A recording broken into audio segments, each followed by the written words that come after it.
views and opinions expressed in this program are those of the participants and do not necessarily reflect the views of BronxNet or the program underwriters. Hey everyone, and welcome to Open BxRx Remote, brought to you from my living workspace, Chiara Executive Suite. I'm Rhina Valentin, your host of Café con Leche every Friday. Here's what's coming up in today's show. Leading these off, we'll be joined by Developmental Coach, Mediator, and Behavioral Scientist, Dr. Dinorah Nieves, to discuss her latest online course, Happier Thinking for High Achievers. After that, we'll learn more on the City Artist Corps grants, an initiative designed to help artists who have been disproportionately affected by the pandemic. Then we'll speak to Bronx Visual Artist Lizzy Alejandro about exploring themes of identity through her art, along with her latest work featured in the Longwood Art Gallery. Later on in the show, Bobby C brings us an up-to-date with the latest headlines in the world of sports. And lastly, this week's Open Artist Spotlight shines on violinist, arranger, and composer Chiara Fasi, who tells us all about her musical career and her yoga classes, followed by a special performance at the end of the show. So sit back y prepárate. All this and more is headed your way, because now we are officially open.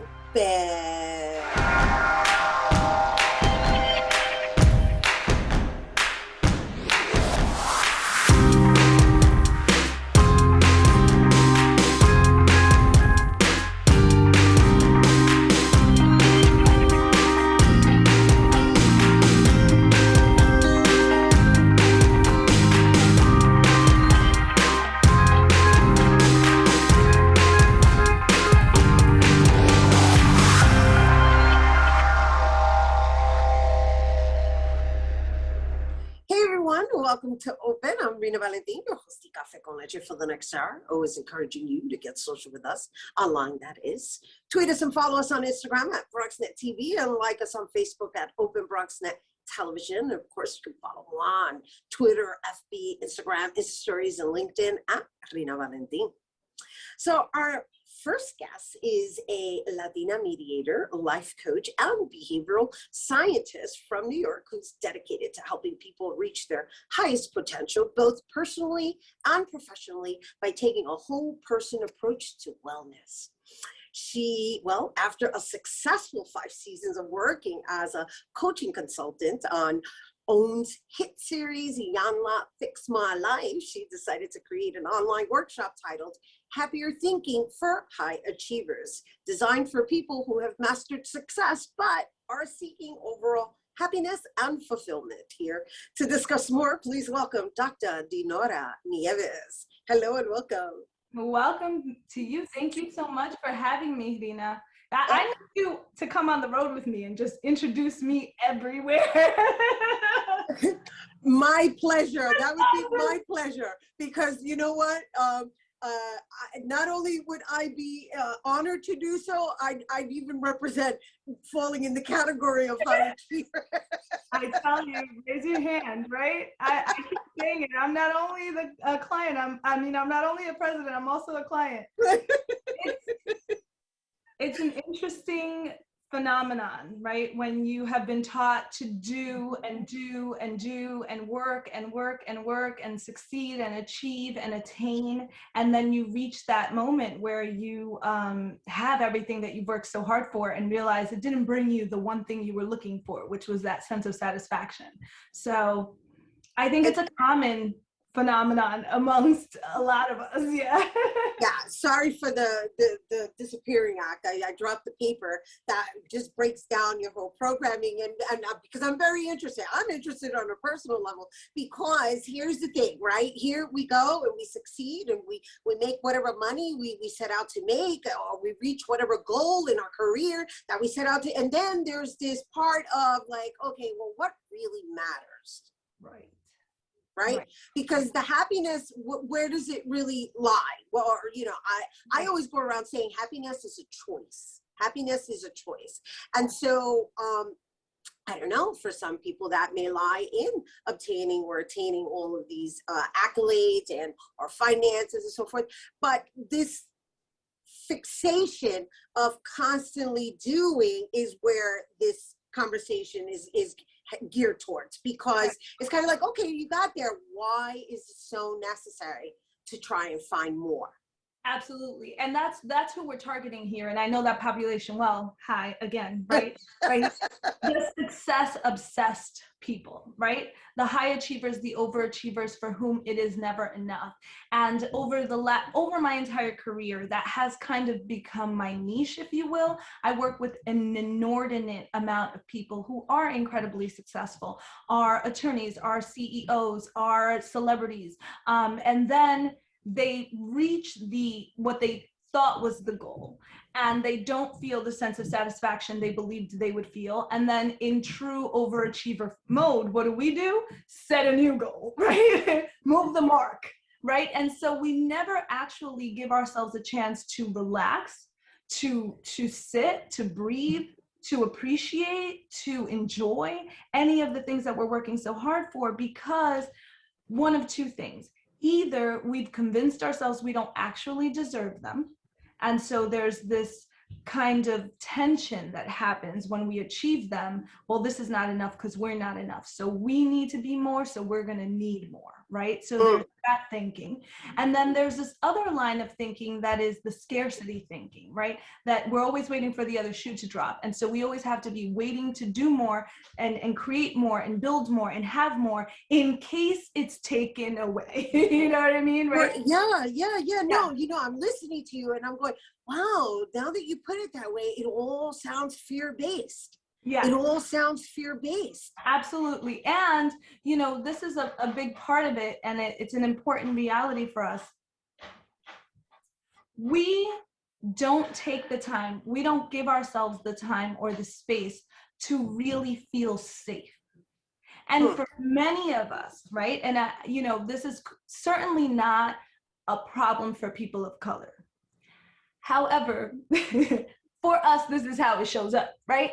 Is many of us are from immigrant communities, migrant communities, and we are building our entire life and legacy on the backs of the work and the sacrifice that our parents and our families and our ancestors made. And there's a pressure there, right? That's really about validating their sacrifice through your life experience, right? And being able to create a life that says that was worth it, right? So there's another fear-based component there, which is just, do I have enough, but am I enough to validate the sacrifices made in my name, right? Right. So there's all these things working together that just kind of push us into crazy, Right. Well, it's just the replay of that, of trying to accomplish more and try to outdo the next thing. And so really quickly, before we run out of time, walk us through what the program would entail. Like what are people set to experience in this program? Yeah, so it is a combination of presentation slides that include very carefully curated research to help people look at the statistics and the research around achievement, overachievement, and skills that help with that, right?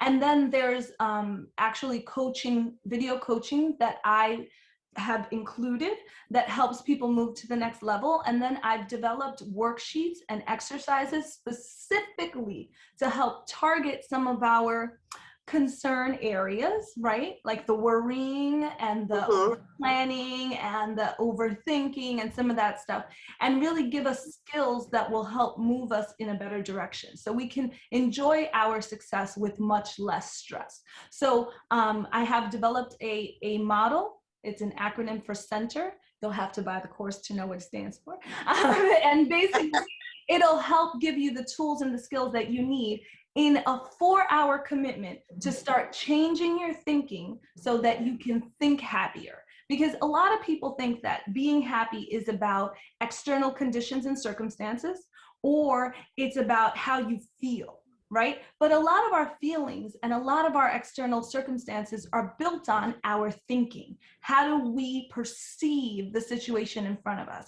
And then what do we create in response to that perception.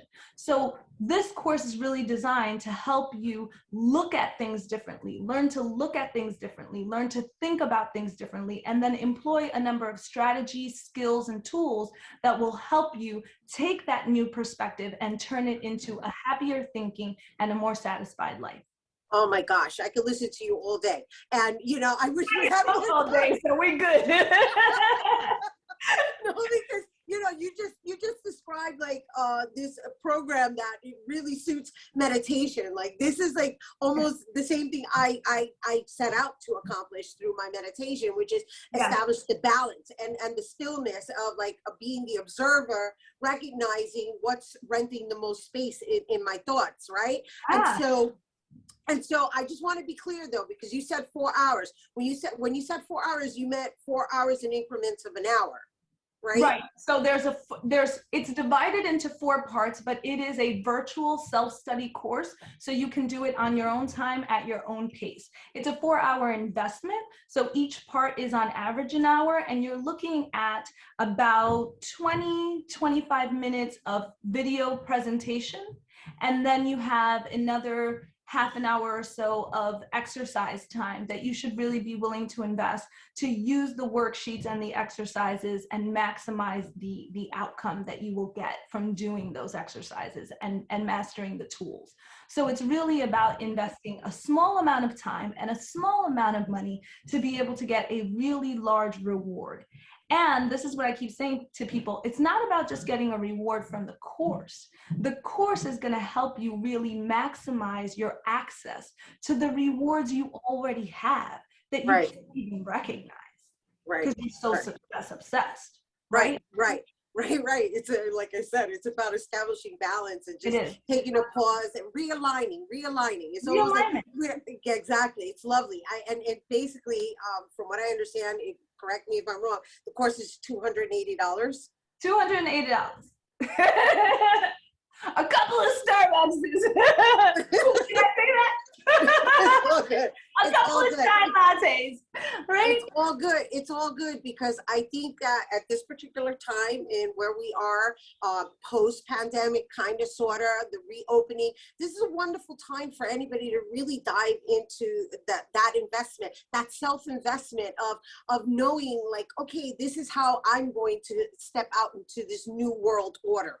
Absolutely. And, you know, we just actually made some changes also to it to make it ready for corporations to offer as a corporate training to their employees and even to some of their constituency, because everybody does better when we're happier, right? Employees are 13% more productive when they're happier. And unengaged employees, right? Inactive employees are costing us over $300 billion in lost revenue. So it's important for us to really make an investment, not just in ourselves, but in the people who work with us and for us and around us, because everybody wins when everybody wins. Everyone wins. I'm happy, you're happy, the energy is light. We all win. We all won. Exactly. That's it. Yes. Those are the doctor's orders, everyone. Yes. Dr. Dinorah Nieves, once again, you guys, to sign up for Dr. Dinorah Nieves' workshop, Happier Thinking for High Achievers, be sure to visit DinorahNieves.com. All right, we have to take a quick break, but when we return, we'll hear all about an initiative that will help New York City artists. Don't go anywhere.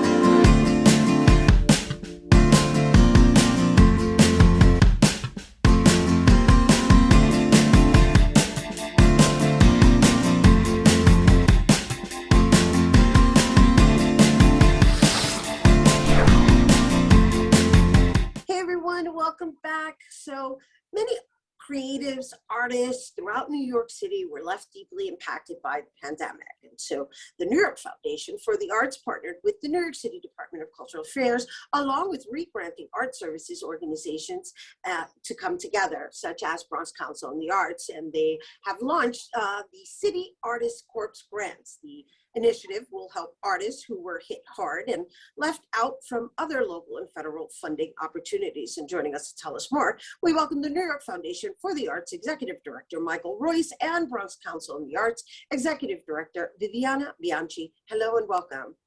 Hello, Rhina. Thank you for being here with us.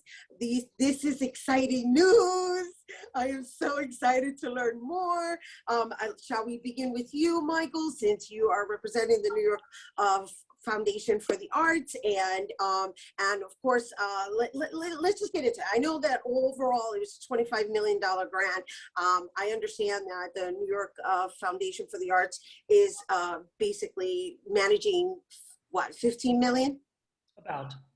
Yeah, and so you've chosen certain organizations in which you're using as re-grant institutions. So how were they chosen? Let's give everybody the gist of this whole process.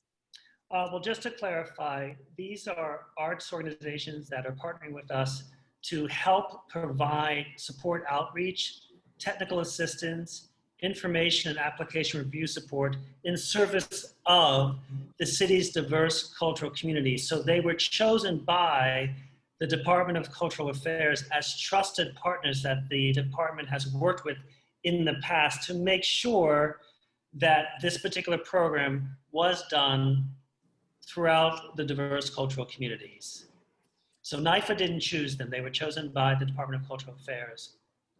Okay, so thank you for clarifying that. And so this opportunity is offered through these partners, or can artists also apply independently? So this is for artists. These are artist grants. Any artist that wants this particular opportunity applies through the application link on the NYFA website. And some of the partners also have put the website on their public pages as well. But it all goes through NYFA's submittable platform. And it is for artists, not for arts organizations. Got it. So since we have Viviana Bianchi, the Executive Director of Bronx Council on the Arts, perhaps she can elaborate a little further as to how this process is. I know you've already gone through cycle 1, and I understand there's 3 cycles. So what are the criteria that need to be met in order to qualify? There is a long list of criteria. I'll just give you the main things that artists should look at. Basically, if you're an artist living in New York City for at least before April of 2020, if you're older than 21 years of age, and if you are not a student, those are the main things that I can think of right now. And then, okay, I met that, go to the website and check the rest of it. Secondly, the process is very simple. The grant request requires a public engagement activity. And that means, let me go backtrack. The purpose of the grant really is to help artists who've been hit the hardest by COVID-19. So the total grant is $5,000. And obviously these are public funds. So, you know, we want to give back to the community, and that's what we're asking the artists to do. And those public engagement activities could be a reading, could be a cold staging of a play, could be a class open to the public on painting, a variety of things. Again, going to the NYFA website or Bronx Arts Council on the Arts website, all the information is there. And then I was just going to ask Michael, right? Because one cycle already passed. You've already made it clear that the process is through submittable on NYFA's website. And so if there's 5,000 grants being offered to 3,000 artists, so if they didn't make the first round, like what is that process like for the second cycle and the third cycle? Okay, so if someone applied in the first cycle and they were deemed eligible and they qualified, but they simply were not selected, they don't need to apply again. It is automatically submitted again into submittable for both the second and the third round. And for people who want to know when the second round is, it opens July 6th and closes on July 20th. If someone applied in the first round and for whatever reason they were deemed not eligible, they will be notified by NYFA, and then they can apply again by revising their eligibility. Does that make To sense? see. Yeah, I guess. So break that down for me a little bit, like, as far as revising the eligibility portion. So let's say somebody said they had a public engagement and they wanted to do it, but they wanted to do it or they had to do it before the second cycle opened, right? Well, then they wouldn't be eligible for the second cycle because they're telling us that public engagement can't occur during the second cycle. But if they apply again and say, you know what, I'm totally flexible on when this public engagement can occur. It can occur in July, it can occur in August, it can occur in September, or October. Then they're eligible again. So then is there a timeline per cycle in which a project needs to be completed? Is that what you're saying? There is not. So if you put in your application that the engagement you want to do is flexible and can occur at any time prior to the end of October, then you're automatically put into the next cycle. However, some artists are collaborating with others, or they have a definitive period of time when something has to happen. And if that is the case, and you're rejected in a cycle, then it won't be automatically put into the next cycle because you can't do your project. The timeline already passed. You told us that. We didn't decide that. Got it. So, but the timeline is the end of October, though. When you have to complete something, yes. When you have to complete something. So can we break down that completion aspect of it? Because I also understand that a person could have a project that may go into, let's say, full production a year from, but they can actually provide like an excerpt of it or like a reading of it, I believe Viviana mentioned. Yeah, so the project can basically be anything. It can be something that starts and ends right there for the public to engage in. It can be part of a much larger project or a much larger creative collaboration you're doing with other artists. It can be the development phase of something, such as a stage reading for a play that's going to be produced 3 years from now. It could be as simple as going into a park, but here you have to worry about permitting. We won't go into that in this call. And playing your cello for people that happen to gather around and listen to you.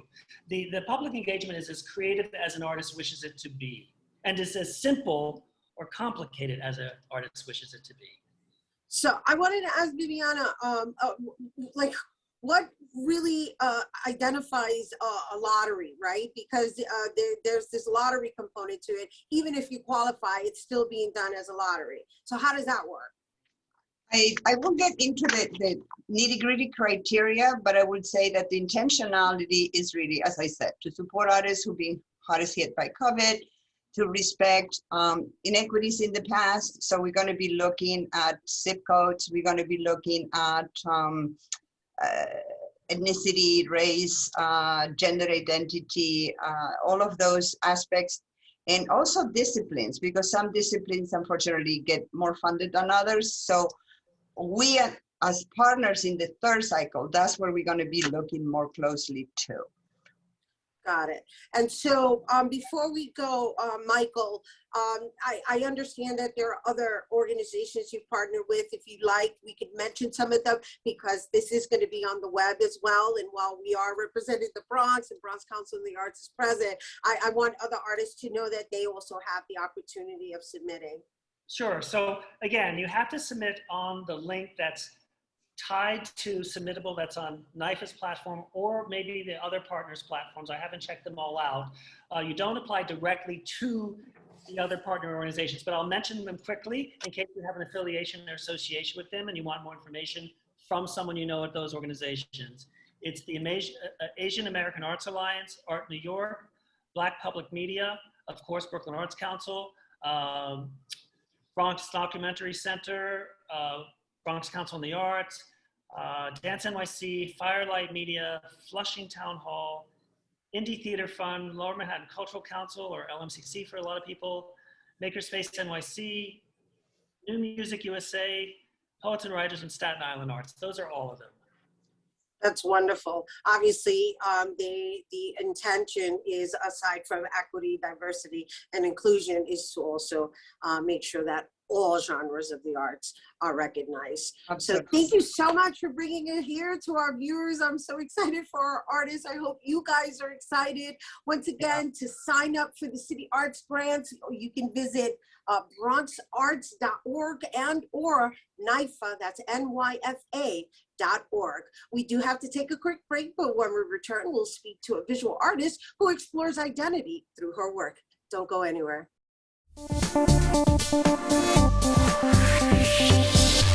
Calling all New York City-based artists, the Bronx Council on the Arts is offering information sessions on how to apply for City Artist Corps grants, an initiative intended to support New York City-based working artists who have been disproportionately impacted by COVID-19. The program will distribute and engage $5,000 grants to 3,000 artists to help sustain their practice and engage the public across New York City's 5 boroughs this summer. Artists working in any discipline are eligible to apply. To learn more on how to apply, please visit Bronx Council on the Arts at bronxarts.org to register. And to apply for City Artist Corps grants, please visit the New York Foundation for the Arts at NYFA.org.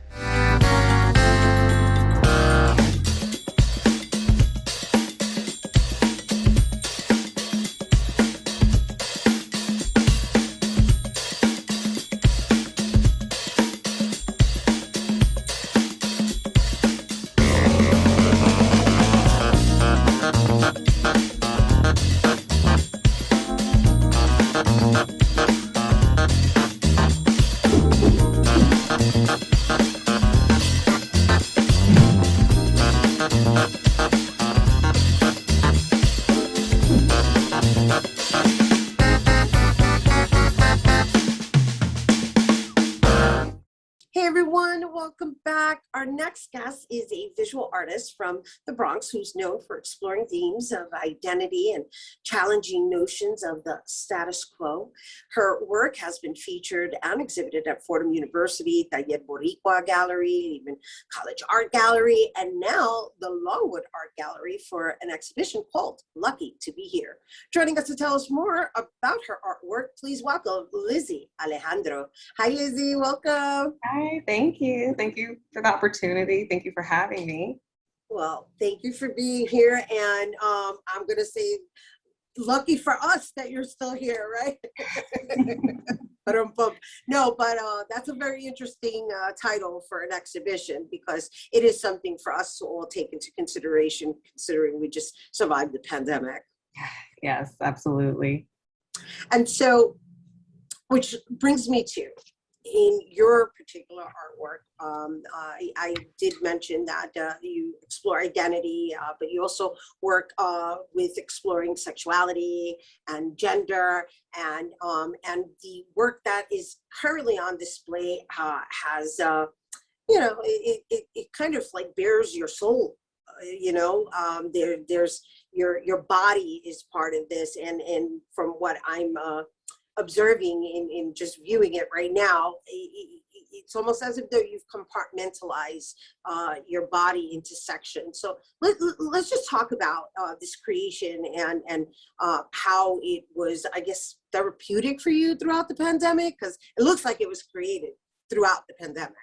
It was. So, well, roots, just trying to like think of how to, so basically as I've gotten older, right, like in my late 20s, I would say, that's when the idea for this kind of came about, because this came through really uncomfortable situations in my family, like, you know, holidays and get-togethers. You know, as you get older, it's like, well, when are you having children? Like that question would come about quite frequently. So it went from el novio season to like, when are you having the baby season? Right. And, and for those who don't speak Spanish, el novio season means the boyfriend season.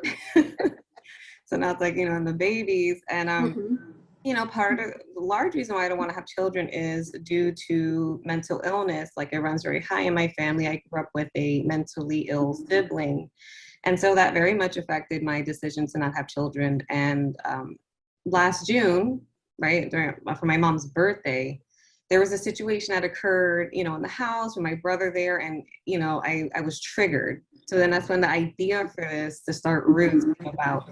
I didn't know how that was going to look in the beginning. I really had no clue, but I just felt like I needed to do something in response to it. Like I had the urge to heal, you know, because even though I had moved out years ago from that environment, you know, my trauma still manifested in other areas in my life. And I wanted to heal. And I think in order to heal, you need to confront where you're hurting. So, you know, I was hurting, and I feel like it was just very therapeutic for me to kind of go through family photographs and documents and rip things and put them together. And, you know, it got spiritual for me. There were times where I was just talking to my ancestors and, you know, asking for guidance. And this is how it came to be. Yeah, no, you can see it. You can see it in the work. You can see it in the work. I know this is one image that kind of looks maybe a little inspired by Mona Lisa. I mean, it's your rendition of whatever it is that you were going through. Some of it does read as if though you were kind of grappling with some mental wellness awareness, we're going to call it, and it's beautiful, it's lovely, and it's so truthful and very authentic. I'm very curious about the one of your back and the I don't know, it does look like a root. It does kind of loan itself to being a branch.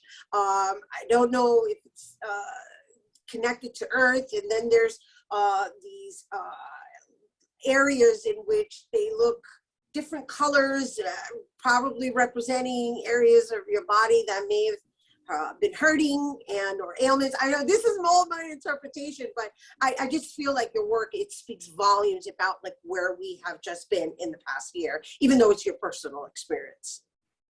Well, so I'm using myself as a vessel, essentially. So the whole idea is we carry this weight, we carry this pain, and it's passed from generation to generation. So the title Roots, right? So roots in botany is the anchorage of the plant or the tree, and you know, it absorbs water and, you know, materials. So I wanted to use that to kind of play on that we're rooted, right? We're family, we're bounded by this, and this pain, this unresolved pain is being passed. And it's through 4 generations. It's my own, my mom, my grandmom, and my great grandmother, you know, she's in there. So, you know, I'm the vessel in which I carry that pain, that it's not mine, but I'm clearly being affected by it. And I wanted to use, you know, the roots, the, you know, rips and tears as a metaphor for that pain. And the images on my back, that's photo transfers of, you know, photos of my mom, my grandmom, old family photos. I didn't want to use the originals, of course. Right. Copies, and I, you know, transfer them directly onto the photo. So again, it's that idea of me carrying this weight on my back. So I understand that this exhibition is being done virtually. Are these images digitized, or are they physical images that can be in on physical display? There are physical images that can be in display, you know, obviously because with COVID and all that, it is online only. But no, I physically have these images. That's 3 images out of 7. So I just finished the series actually last week, I want to say. So how many in the entire series? So there are 7, and the way I wanted to present it, it just came to me. So I just want to say, like, coming from a photography background, like I'm, you know, studio photography, everything's very controlled. You know, I control my light, my composition, everything. So this series was the complete opposite. I had to relinquish control, and I wanted to be as intuitive. Again, like I would pray, light a candle, let my ancestors guide me. Like I really didn't want to plan for it. I wanted it to be genuine and raw, and, you know, I just wanted it to be true to how I feel and what I've gone through. So it shows in your work, you know. Yeah, it does. You can tell that there's a sense of surrender that was put into this work. I had to relinquish control, you know, and I didn't expect it to be a installation. That's what it turned out to be.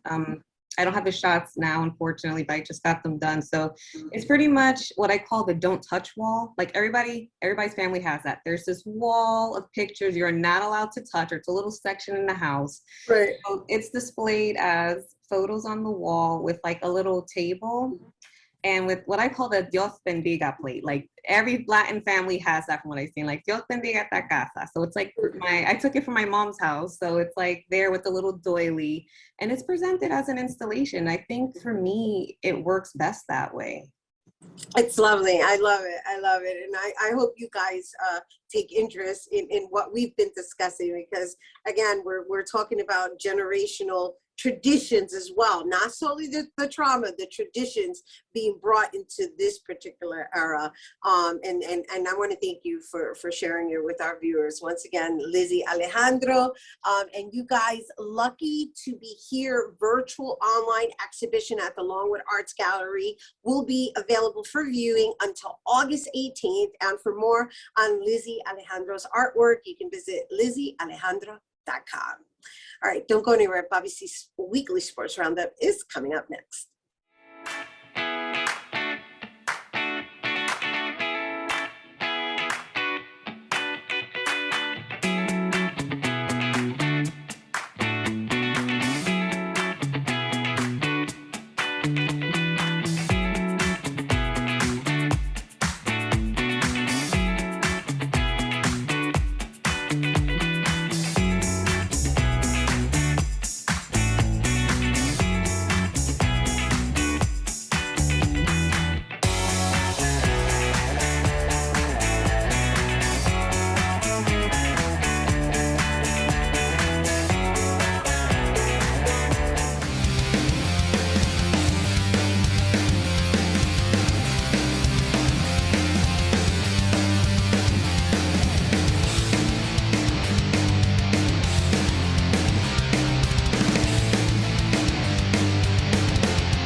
We begin this 5-on-5 with the Midsummer Classic. This past weekend, an early part of the week provided a break for some of the game's best, but not the All-Stars. Major League Baseball celebrates the midway point with the annual All-Star Game, this year's edition at Coors Field in the Mile High of Colorado. The All-Star Game takes the top spot here on the front end of 5-on-5, highlighted by two-way star Shohei Ohtani getting the nod to start on the mound for the American League while leading baseball in home runs too. A modern-day Babe Ruth indeed. Best power hitter on the planet? Let me repeat. Pete Alonso lays claim he becomes the third back-to-back Derby champ, winning in between the COVID pause in 2019 and on Monday night at Coors. The Bronx Bombers are hoping that young star Jason Dominguez becomes Babe Ruth-like at the plate when he finally dons the pinstripes at the major league level. Dominguez played in the Futures game, where the Yanks also made some history, courtesy of hitting instructor Rachel Balkovich. The Yankees hired Balkovich in 2019 as a minor league hitting instructor. Less than 2 years later, she is the first woman to coach in the MLB All-Star Futures game, suiting up last Sunday for the American League squad. COVID-19 related circumstances pushed Balkovich's 2020 season with the Yankees organization into a winter with the Sydney Blue Sox in the Australian Baseball League as minor league games were canceled across the country. She returned stateside this season and was assigned to the Gulf Coast League Yankees, tasked with assisting Yankees 18-year-old top prospect Dominguez as he begins his journey through the Bombers farm system. In at number 4, speaking of futures, the MLB draft took center stage this past week. The Amazons hit the jackpot with the 10th pick, landing Vandy ace in the making, Kumar Rocker. It's New York to start off with, and just there's a long line of people already in New York right now, a lot of good pitchers. And hopefully here in the near future, just learn from them as much as I can. I think it's a blessing as is. The Yankees selected star shortstop Trey Sweeney at number 20 in the first round. Also of note, Pittsburgh took Louisville catcher Henry Davis at number 1, while the son of former Met and Yankee pitcher Al Leiter, Jack Leiter, went second to Texas. Leiter and Rocker led Vandy to the College World Series this year. Not to be outdone, Fordham University lefty ace Matt Mikulski was taken by San Francisco with the 50th pick. As for the big league clubs, in at number 3, the Mets close out the first half of the baseball season in style. Here's more with star Michael Conforto. We've been a second half team, kind of clawing our way back in there and And we still have to have that mentality. We gotta keep the same mentality we had in the first half. Continue to create space and come back, firing just like we have been all year. The Yankees couldn't sweep the Astros in Houston, but what a series it was with the Yanks playing among their best baseball of the season so far. That included some long ball theatrics from Aaron Judge and a complete game gem from ace Garrett Cole, a special 2 for the 2 spot. We needed a win. We were shorthanded today in the pen and had a good feel, and so just situation kind of lined up that, and I was good. So the situation lined up that I could go deep. Somebody asked us yesterday how important the games were, and they're pretty important right now, especially against a good team, and they only get more important as we keep going forward. So we're just trying to take a good mentality game by game.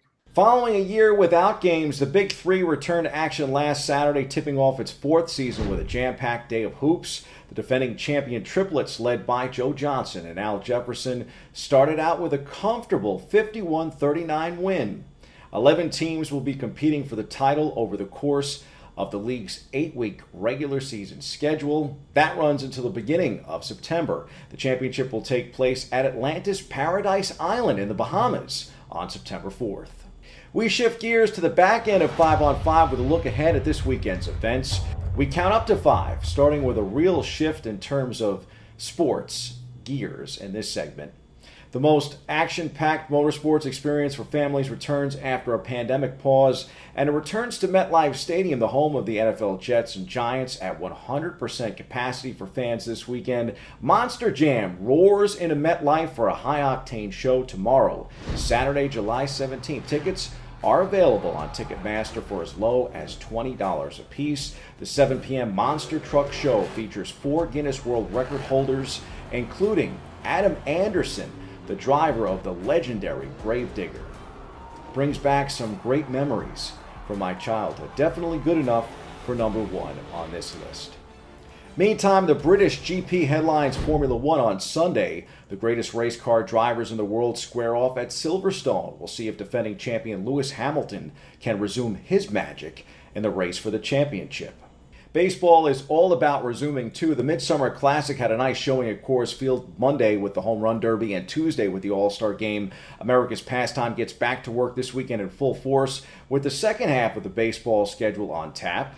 The Yankees and Mets get the nod here at number 3. The Bronx Bombers renew their rivalry with Boston, continuing their weekend series with the Red Sox at Yankee Stadium that started on Thursday following the All-Star break. The Pinstripers play Boston Friday, Saturday, and Sunday right here in the Bronx. Meanwhile, the Mets open up their second half of their schedule with 3 games in Pittsburgh. The Amazons have looked awfully good in the first half of the baseball season. We'll see if that trend can carry over post-All-Star break. In at number 4, Chase Elliott joins his dad, Awesome Bill, from Dawsonville, in the Superstar Racing Experience Series finale this weekend at Nashville. The reigning NASCAR Cup Series champ will become the first series active full-time driver to compete in the series. It's been a terrific first season for SRX. We highlighted it right here on BronxNet in the historic series opener. That series features 12 drivers in identical cars competing in 6 short-track races on a mix of pavement and dirt. The lone-time Chase and Bill Elliott competed together on the same track was back in 2013 in the Alabama Pro 125 late model race at South Alabama Speedway. Chase won and Bill finished 4th. Last but certainly not least, the NBA Finals between Phoenix and Milwaukee resumes for Game 5 Saturday night. Can't think of a better number 5 on 5-on-5 than Game 5 of the NBA Finals. The Suns started strong in this series by winning the first 2 games behind Chris Paul, but the Bucks have been able to extend the series thanks to a Game 3 victory. It's not over yet. Either is this segment. We hit the C-list to bring it home.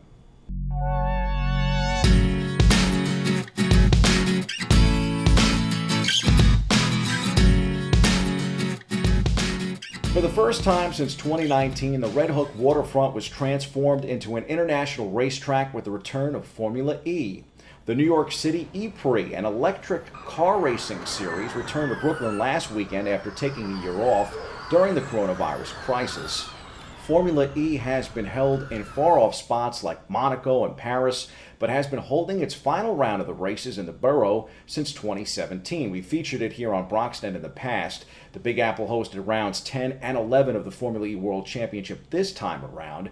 The races set up at the Brooklyn Cruise Terminal for a doubleheader last Saturday and Sunday. BMW Andretti won the first race, marking the first time that the American team has won on U.S. soil. IndyCar legend Michael Andretti leading the way from pit lane there on the ownership side for BMW. Jaguars' Sam Bird became the first Formula E driver to secure 3 victories on a single track as he wins round 11 Sunday and secures his position at the top of the Formula E driver standings. We caught up with Bird after the race. I really enjoy racing here in New York, I've got to say. It's my 3rd win here. I think that's more than anybody else, I'm not sure. The car is not fully ready yet. It's not, we haven't had time to take it back to the workshop and work on it, make sure we've just put it together as quickly as possible, and it's delivered a win. Such a cool event to see live. Hopefully we'll have more fans for 2022.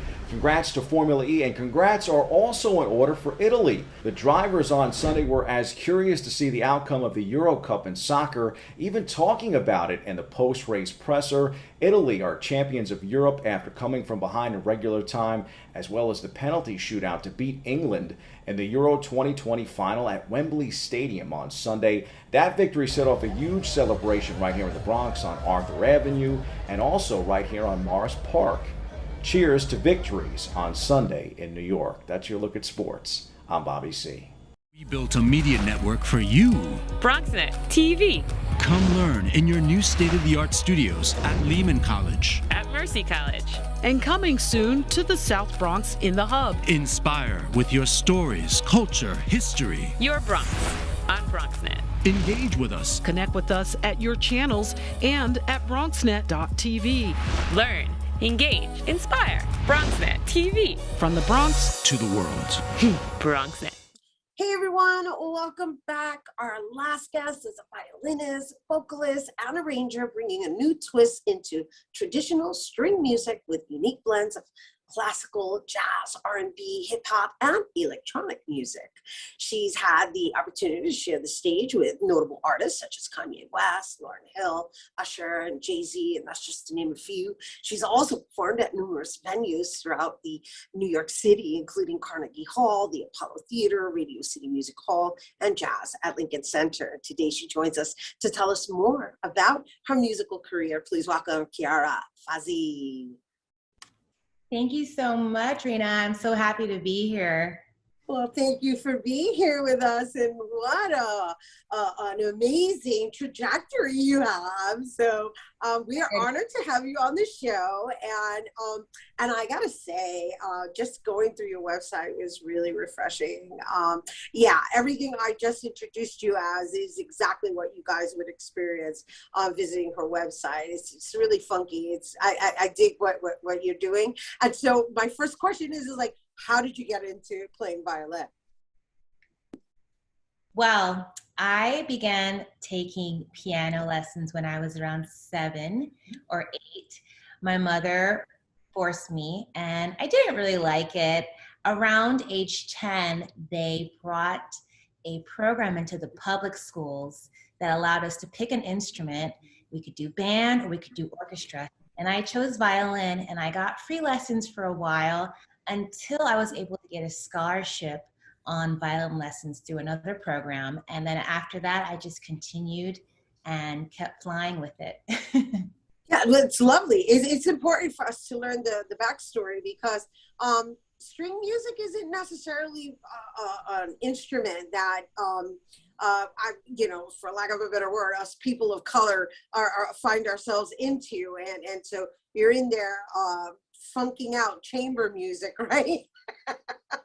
Which is really pleasurable. And I really want to introduce the fact that while you may not have been playing at these notable venues throughout this past year, you were able to find a meaningful way to continue with your craft in passing it on to the next generation. Because I'm really feeling this mindful violin yoga class, like mindful violin and yoga, like what's that about? Yoga and violin.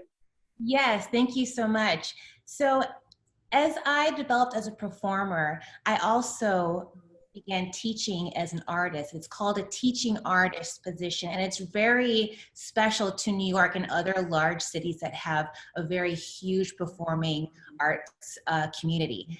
And what I noticed is that there were many children who began doing beginning lessons, and we had to focus mostly on their posture and their position.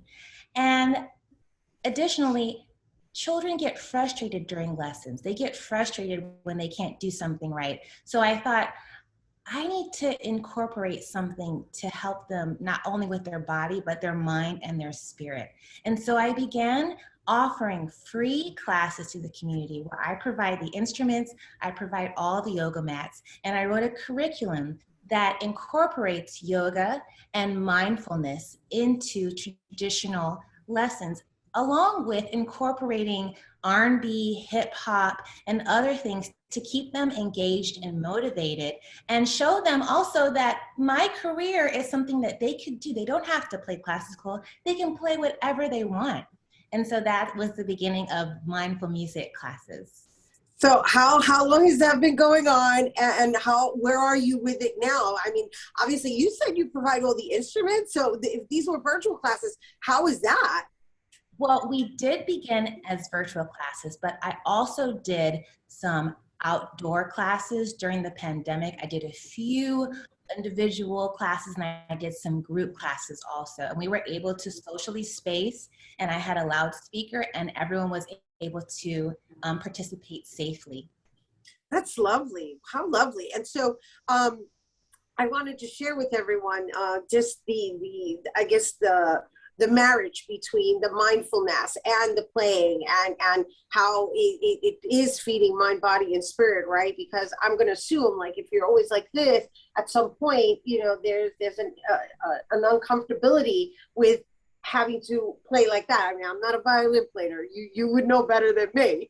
Well, you are spot on. That's exactly what I struggled with as I entered college. In college, you begin your life as a professional musician, because in New York City, I went to college in Miami, but it's the same thing. You begin playing with local orchestras, you begin playing with pop groups. That's when I started playing with Kanye West.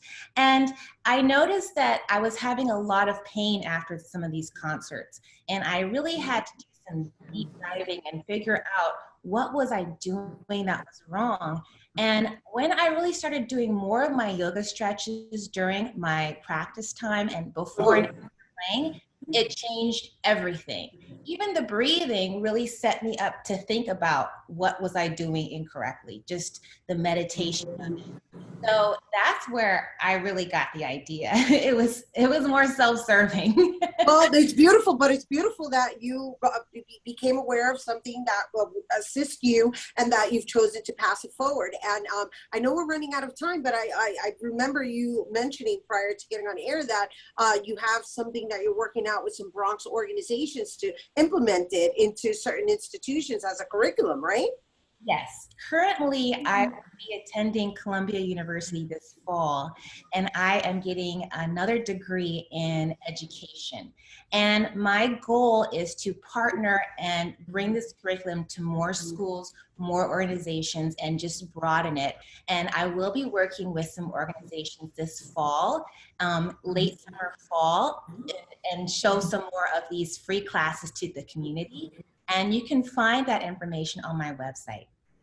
Wonderful. And what about performances? I know you're going to be performing for us after this. However, are you performing in any physical venues right now, or have anything scheduled coming up in the fall? Yes, it's so exciting. So in July, I will be performing on the 20th at St. Anne's Church in Brooklyn. That's going to be a show that's recorded live. And then on the 22nd, I'm going to be performing at the Grace Building in New York City. And I'll also have those dates and locations on my website. Wonderful. Well, thank you for sharing. I'm excited for you, because I know it's a world of a difference when you're in front of an audience. The world is opening up, and it feels so good. I know. We're all illuminating from it. And thank you for bringing it to our viewers. Everyone, Chiara Fasi. And once again, we are going to take a quick break, but when we return, Chiara Fasi, she's going to perform for us, so you don't want to go anywhere.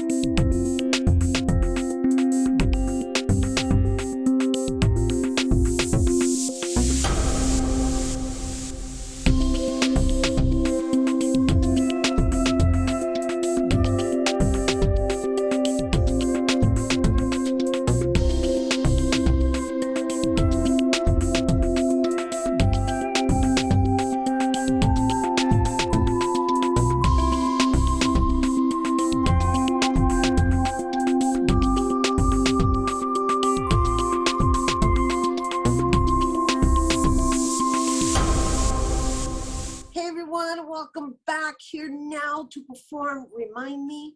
Please welcome Chiara Fasi.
Funky when Chiara's on the violin. For more information on Chiara Fasi, please visit chiarafasimusic.com and check her out on Instagram at Chiara Fasi.